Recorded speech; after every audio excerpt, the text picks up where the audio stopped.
आज की वीडियो पे हम बात करेंगे सर्किल की तरफ से आने वाले CG रॉ पावर 500 के बारे में। और मेरे एक दोस्त ने अब उसका पावर सप्लाई फूक गया था, इसलिए नहीं, उसका पावर सप्लाई फूका नहीं था, उसका पावर सप्लाई अब उसका हार्ड डिस्क और SSD दोनों को फुका चुका था। इसलिए उसने अपना पावर सप्लाई चेंज किया और मैंने उसे बोला कि तुम अपना पावर सप्लाई चेंज कर लो। तो आज हम बात करेंगे, उसने ख़रीदा है ये पावर सप्लाई सर्किल का CG 500 रॉ पावर के बारे में, और वो ख़रीद के मेरे पास लेकर आया कि लगा देने के लिए। तो हम बात करेंगे पावर सप्लाई के बारे में, और हम पावर सप्लाई कैसे चेंज करेंगे अपने PC पे हम वो भी देखेंगे, ठीक है। तो देखते वीडियो, और वीडियो चलते चलते मैं भी वॉइस ओवर करते रहूँगा जिससे कि आप लोगों को समझ आए। तो आ चुके हैं हम वीडियो पर। तो ये रहा उसका बॉक्स, उसने शायद फ्लिपकार्ट से ख़रीदा है ये। मैंने उसे बोला था जब, तब इसका कीमत 1650 तक का था, क्योंकि उसका बजट उतना नहीं था। उसने बोला कि कम बजट के अंदर मुझे एक अच्छा पावर सप्लाई ढूंढ के दो। तो मैंने उसे ये बोला था, उसने शायद फ्लिपकार्ट से ख़रीदा ये पावर सप्लाई, और उसको ये 1950 का ऐसा पड़ा है। तो मैं ये खोल रहा हूँ वो पैकेट, और मैंने ये बार पावर सप्लाई से क्यों बोला, क्योंकि इससे कम कीमत पे मुझे और कोई नहीं मिला। एक मुझे दिखा था एंटेक का, पर मैंने वो ढूंढा, वो एंटेक का शायद 1500 के आसपास था, पर मुझे वो नहीं मिली, इसलिए मुझे इसे बोलना पड़ेगा सर्किल का। बात ये है कि ये जो पावर सप्लाई है ये 500 वाट के साथ आता है, और ये वाइट सर्टिफाइड पावर सप्लाई है। मतलब ये है कि 80+ वाइट सर्टिफाइड है, क्योंकि एकदम बेयर मिनिमम जो सर्टिफिकेट होता है पावर सप्लाई का वो 80+ होता है। वो 80+ वाइट मतलब 80% का एफिशिएंसी का साथ आता है। उसके बाद वाइट के बाद आता है ब्रोंज, वो 86% के आसपास का होता है। तो वैसे ही करते करते ऊपर जाता है। तो जितना बजट बढ़ाएंगे उतना ज़्यादा महंगा पावर सप्लाई आपको मिलेगा।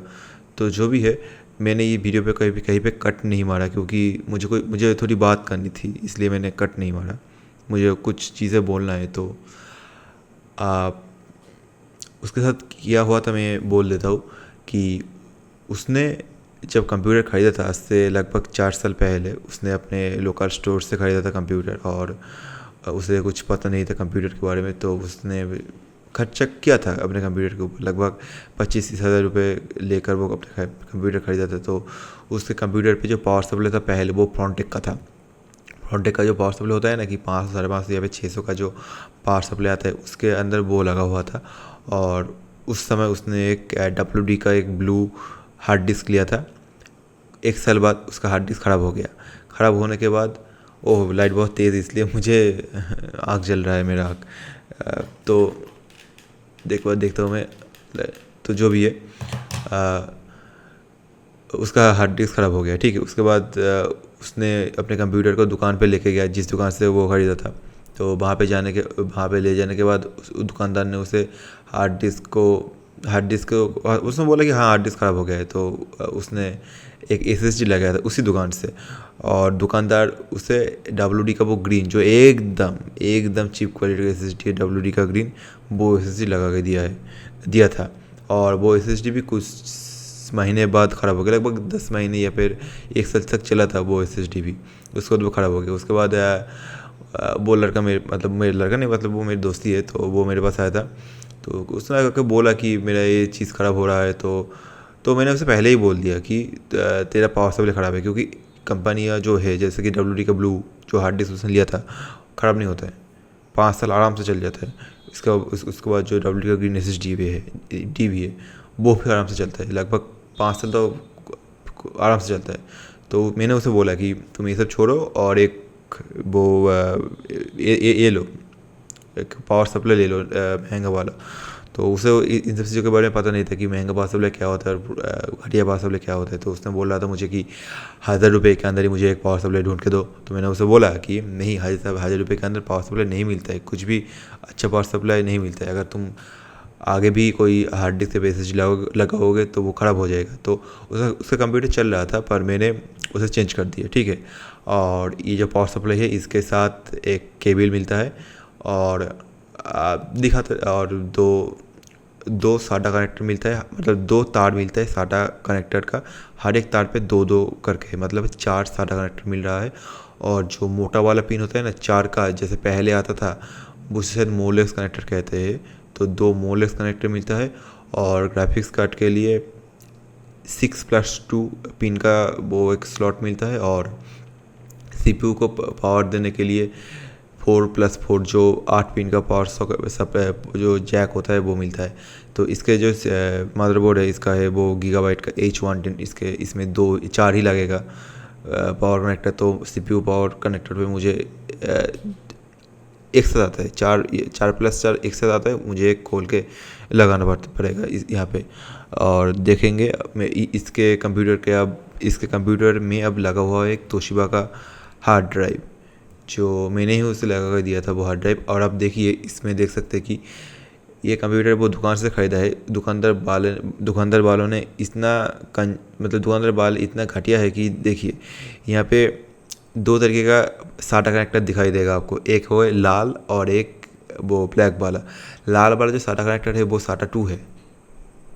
मतलब इतना घटिया इंसान है कि हर एक मदरबोर्ड के साथ 2 साटा 3 मिलता ही है।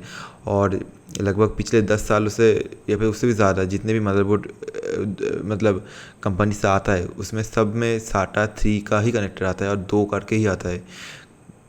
तो दुकानदार वालों ने एक तो साटा 3 दिया है और एक साटा 2 दिया है, जो वो साटा 2 हार्ड ड्राइव पे लगा के दिया था और एक साटा 3 जो था वो मैंने गलत से मैंने बोल दिया। एक जो साटा 2 था वो DVD राइटर पे लगा के दिया था और एक जो साटा 3 है ब्लैक वाला वो हार्ड डिस्क लगा के दिया था। और आप देख सकते हैं कि मैं ये पावर सप्लाई निकाल दिया हूँ। मैंने इसके ऊपर कुछ नहीं बोला क्योंकि बस जैक्स निकालना है, जैसे कि जो 4 पिन का जो CPU स्लॉट है एकदम ऊपर की तरफ वो तो निकल जाएगा आराम से। और जब आप मदरबोर्ड से एक गुच्छा जो है ना वो 6 पिन वाला तार निकालेंगे तो अब थोड़ी ध्यान से निकालना, ठीक है, नहीं तो कभी कभी ऐसे भी हो सकता है कि वो टूट भी सकते हैं अपना मदरबोर्ड। तो ध्यान से बहुत आराम से निकालना, वो बहुत मजबूत होता है और कस के बैठा हुआ होता है वहाँ से आसानी से निकलता नहीं है। तो थोड़ा ध्यान से निकालना। और मैं अब पावर सप्लाई लगा रहा हूँ अपने मेरे दोस्त के PC पर और बस लगा रहा हूँ, ठीक है। और अब देख सकते हैं कि मैं पावर सप्लाई को चेंज करके मैं नया वाला पावर सप्लाई भी लगा रहा हूँ। और मैंने एक गलती कर दी कि पावर सप्लाई के डब्बे के अंदर ही वो नया स्क्रू था, तो मैंने वो पुराना स्क्रू से ही मैंने ये लगा दिया क्योंकि मुझे वो दिखा नहीं था वो नया वाला स्क्रू ब्लैक कलर का आया था, तो वो दिखने में भी अच्छा लग रहा था। पर बस जो भी है मैंने पुराना स्क्रू से ही वो इसे लगा दिया। तो ठीक है। और अगर मैं इस पावर सप्लाई के बारे में बोलूँ तो मुझे कुछ चीज़ें ऐसा लगा कि ये जो पावर सप्लाई आया था ना मेरे पास तो ठीक से लगा हुआ नहीं था। ये वॉइस सर्टिफाइड है 80+ का।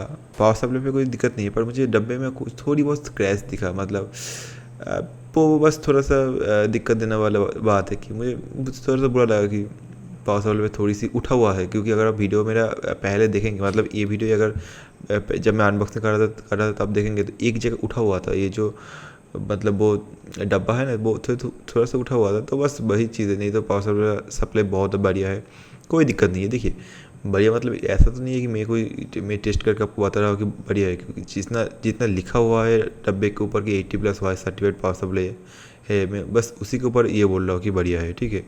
क्योंकि नहीं है ना मेरे पास कोई चीज़। अब देखिए मैं अब वो जो एक गुच्छा तारा था ना वो मैं मदरबोर्ड पे लग रहा हूँ। ये शायद 6 वोल्ट का ये सप्लाई है, तो बस मैंने कस के लगा दिया, ठीक है। जब लगेंगे तो मतलब देख के लगाना जिससे कि मदरबोर्ड टूट ना जाए, क्योंकि हाँ थोड़ा सा मुश्किल होता है लगाने में। तो मैं वो USB वो साटा 2 जो वाला है मैं वो ही DVD पे लगा दिया उसका।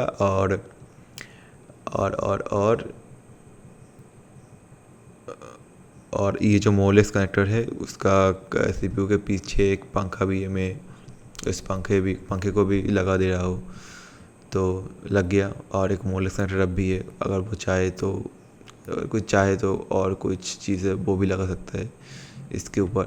और ये जो 500 वाट का पावर सप्लाई है ना, तो मैंने उसके इसलिए बोला कि मतलब ऐसा है कि इससे कम में अच्छा पावर सप्लाई नहीं मिल रहा था। और ये 500 वाट इस पे अगर मतलब मेरे दोस्त अगर फ्यूचर पे चाहे कि कोई ग्राफिक्स कार्ड लगेगा, जैसे कि RX 570, RX 470 या फिर RX 580 वो भी चल जाएगा, ठीक है, क्योंकि इसका कंप्यूटर उतना ज़्यादा पावरफुल तो नहीं है ना, जिसमें लगा हुआ है कि पेंटियम G4400 ऐसा कुछ लगा हुआ है, या फिर 4560 ऐसा ही लगा हुआ है, मुझे उतना याद नहीं आ रहा है। तो मेरा दोस्त अब अपने प्रोसेसर को बदल कर i5 पे जा रहा है, i5 का 6th जनरेशन या फिर 7th जनरेशन। तो उसका शौक़ है कि वो अपने कंप्यूटर पर ग्राफिक्स कार्ड लगाएगा, इसलिए मैंने बोला है कि 500 वाट का ले लो। तो इस पर आप GTX 1060 या फिर GTX 1660 सुपर या फिर RTX 2060 सुपर तक भी लग जाएगा, ठीक है, उतना कुछ दिक्कत नहीं देगा। या फिर RTX 3050 T60 या फिर जो GTX 1650 तो बहुत लगेगा ही, या फिर RX 6400 बहुत लगेगा ही, क्योंकि उसमें ज़्यादा पावर नहीं लगता है। तो बस ये सब, इसलिए मैंने उसे बोला कि थोड़ी सी ज़्यादा मतलब 500 का मिल रहा है तो ठीक है, ले लो 500 वाट का। अगर तुम फ्यूचर में कुछ ज़्यादा भारी ग्राफिक्स कार्ड लगाओगे, मतलब जो ओल्ड जनरेशन का ग्राफिक्स कार्ड है, जैसे कि AMD की तरफ से RX 570 580, ये जो ग्राफिक्स कार्ड ये बहुत ज़्यादा बिजली चूसता है, तो इसके लिए ये पावर सप्लाई संभाल लेगा। तो और वो सब ग्राफिक्स कार्ड बहुत अच्छा भी है और बहुत कम कीमत में मिलता है। इसलिए मैंने उसे बोला कि ठीक है ले लो, थोड़ी सी पैसा बढ़ा कर ले लो, नहीं तो उसको बजट इतना नहीं था कि इतना आया, पर फिर भी उसे दोनों ही मिल गया, थोड़ा सा ज़्यादा पावर भी मिल गया और फ्यूचर पे अपग्रेड भी कर सकते हैं वो इसके ऊपर। तो बस ये अभी तो इतना ही है।